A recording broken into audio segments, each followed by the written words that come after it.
Zoti Trump si e sheh presionin që i bëhet bankës qendrore atëherë ula po ngri normat e interesit, sepse kjo nuk ndodh në vendet evropiane të bëhet presion Fedit.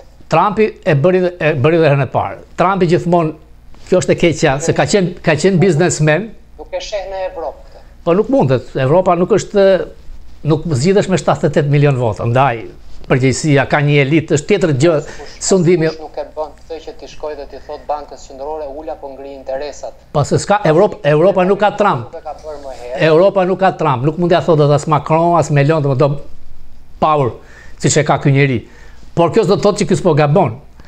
Duke qenë ish biznesmen në real estate, edhe pse ai hiqet si biznesmen i suksesshëm, po 6 herë ka shpallur falimentim, ai gjithmonë kërkon interesa sa më të vogla. Për shembull, kemi 10 vjet këtu që të ardhurat janë me miliarda dollarë nëpër bankat dhe nuk merr asnjë fitim interesi. Dhe bankat fitojnë kurriz. Është loja që luhet. Por unë mendoj që Wall Streeti do ta kontrollojë dhe zotin Trump. Do t'i jap një kod vogël, ndaj Kanadas dhe Meksikës nuk shtoi tarifa, sepse këtu duket reagimi më i madh. Skandali që nuk vurin ndaj Rusisë, ndaj Koresë. Ka hapur luftë me të gjithë. Problemi është si do të sillen ata. A do të kundërshtojnë? Aty është problemi i madh, atëherë fillon lufta. Në qoftë se pranojnë këto tarifa, në qoftë se bëjnë marrëveshje, do ketë ulje. Aty ku është 10 do bëhet 5, siç është rasti i Shqipërisë, është nonsens. Aty ku ka thënë 30, mund të shkojë 18. Ai ka dëshirë që të bëjë këtë deal pazare, e mban veten mbreti i Por deri më tani ishim të ndërvarur, SBA-t kanë krijuar rendin e pas luftës dytë botërore, një mik dhe aleat i thuajse të gjitha vendeve në perëndim, disa e duan shumë, disa të tjera dhe e kanë frikë. Mosmirnjohës kush nuk e do. Dakord, e vërtet, mosmirnjohës kush nuk e do. I ka çliruar, i ka ndërtuar, demokracinë, i ka ndërtuar partitë politike, çdo gjë. Nuk e ka bërë Trump. Realisht. Ky është problemi. Evropa ka bler dhe vijon dhe blen teknologjitë nivelit lart nga SBA-t.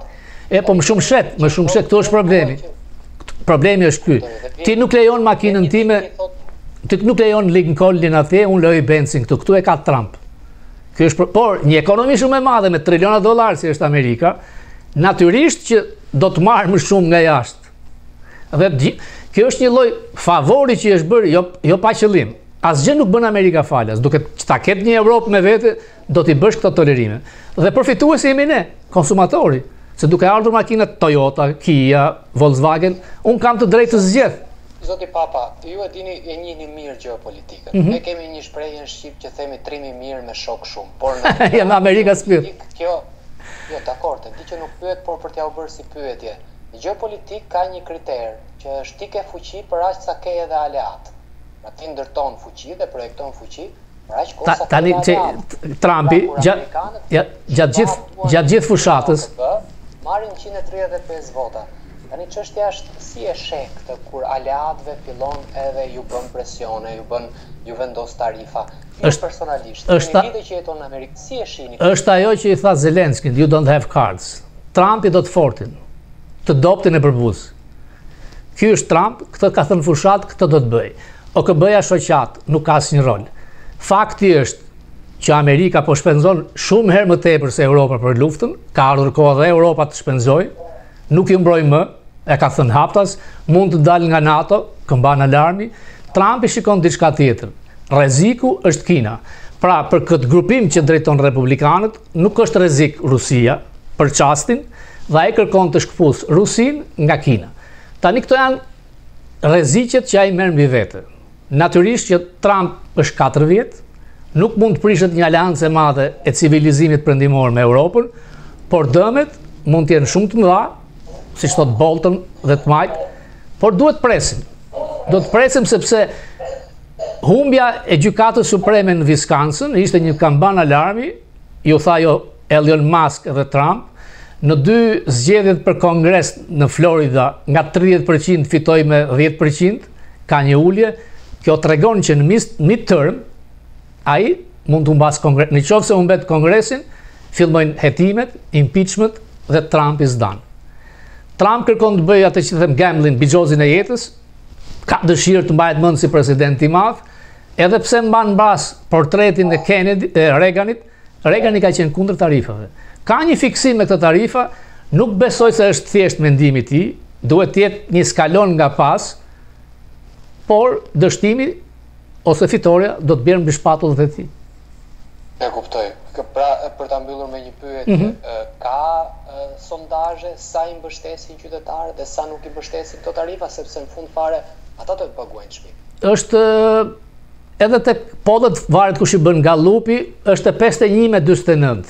Nuk ka, domethënë, është ajo, ata që janë demokratë dhe votojnë gjithmonë për grupimin e vet, por problemi është që një masë e madhe amerikanëve nuk i kushton shumë kohë medias, lajmeve dhe nuk e ndjen kur të shkosh aty që të paguash.